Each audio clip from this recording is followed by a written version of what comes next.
friend, welcome to my channel Civil Technology. Friend, today I discuss about very important topic that is very useful for every civil engineer. तो दोस्तों आज मैं एक ऐसे topic की बात करने वाला हूँ जो कि हर एक जो सिविल इंजीनियर होता है उसके लिए बहुत ही यूजफुल होता है। तो दोस्तों आज मैं बात करने वाला हूँ लैपिंग की। लैपिंग क्या होता है, हम इसको कहाँ प्रोवाइड करते हैं और कैसे प्रोवाइड करते हैं।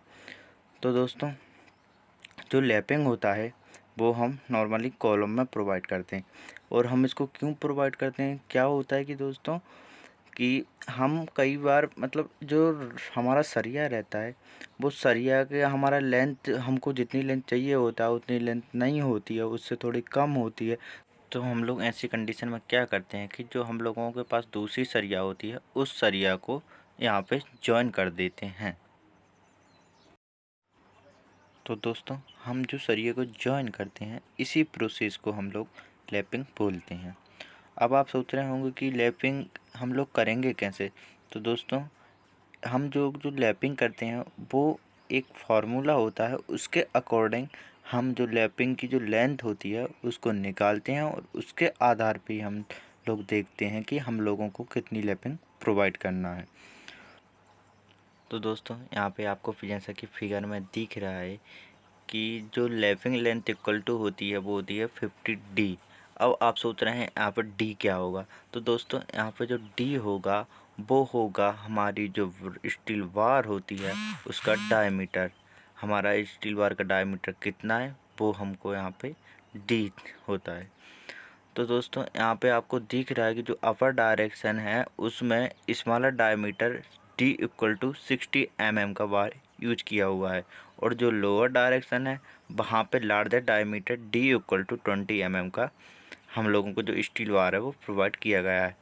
अब क्या सोच रहे होगे आपकी मतलब जो यहाँ पे अपर डायरेक्शन है वहाँ पे small diameter D equal to 60 mm का बार यूज किया गया है और जो लोअर डायरेक्शन है वहाँ पे larger diameter D equal to 20 mm का डायमीटर का बार यूज किया गया है। तो हम लोग जो लैपिंग है वो कौन से डायमीटर की बार पे करेंगे।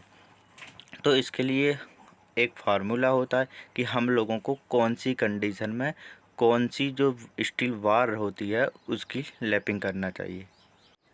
तो दोस्तों जैसा कि यहाँ पे आपको दिख रहा है, when we extend the top bar of column from the bottom bar having an unequal diameter then the left length is calculated for the smaller diameter bar. तो दोस्तों यहाँ पे इसका मतलब ये हुआ कि हम लोग जब जो मतलब जो कॉलम की जो बॉटम बार होती है उसके ऊपर जो हम लोग दूसरी बार प्रोवाइड करते हैं तो हम वो उस बार को कैसे प्रोवाइड करते हैं।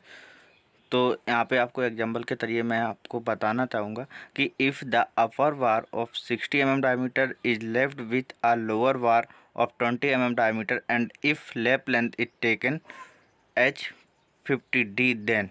तो दोस्तों ऐसी कंडीशन में हम लोग क्या करेंगे, सबसे पहले जो हमारी जो स्मॉल डायमीटर वाली बार है उसके लिए हम लोग जो लेफ़्ट लेंथ है उसकी वैल्यू निकालेंगे। तो लेफ़्ट लेंथ की वैल्यू निकालने के लिए हम लोग क्या करेंगे, left length equal to 50D, जहाँ पर डी हमारा क्या होगा, जो स्मॉलर डायमीटर वाली जो बार होगी हम लोगों की उसका डाया होगा।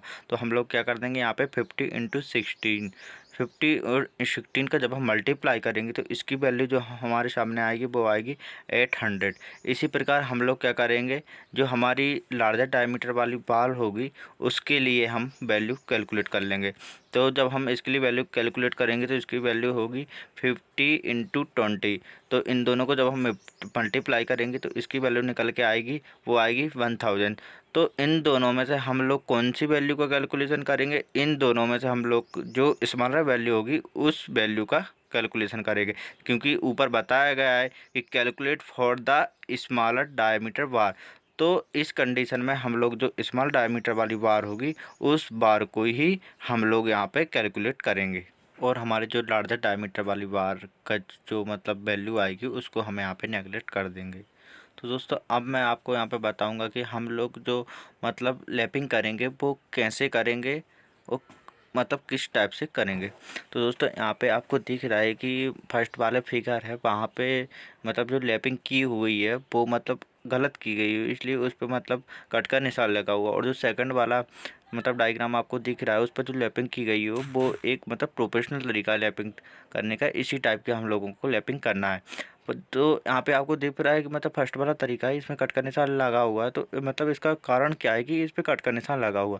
तो दोस्तों इसका मतलब ये है कि मतलब इसमें जो लैपिंग की गई है वो मतलब एक इक्वल उसमें की गई हो, मतलब जो चारों जो लैपिंग है वो एक ही पॉइंट पे की गई हो, जिससे कि हमारे जो स्ट्रक्चर होगा उसमें वीकनेस आ जाएगी। तो हम लोगों को जो लैपिंग है इस टाइप से नहीं करना। हम लोगों को जो सेकंड वाला डायग्राम है इस डायग्राम को फॉलो करना है। हाँ, तो इसका मतलब क्या होगा कि हम लोगों को जो लैपिंग करेंगे वो उसको मतलब थोड़ा थोड़ा स्पेस देके करना है। जैसे फर्स्ट में यदि हमने फर्स्ट स्टार्ट में यदि 3 मीटर 3 सेंटीमीटर सॉरी 3 फीट पे लैपिंग की है, तो हम लोग को मतलब जो सेकंड वाली रॉड है उसमें 5 पे करना है, थर्ड रॉड में 7 पे करना है, और जो मतलब फोर्थ रॉड है उसमें 8 या 9 फीट पे हम लोगों को लैपिंग करना है। तो इस टाइप से यदि हम लैपिंग करेंगे तो वो एक प्रोपोर्शनल लैपिंग होगी।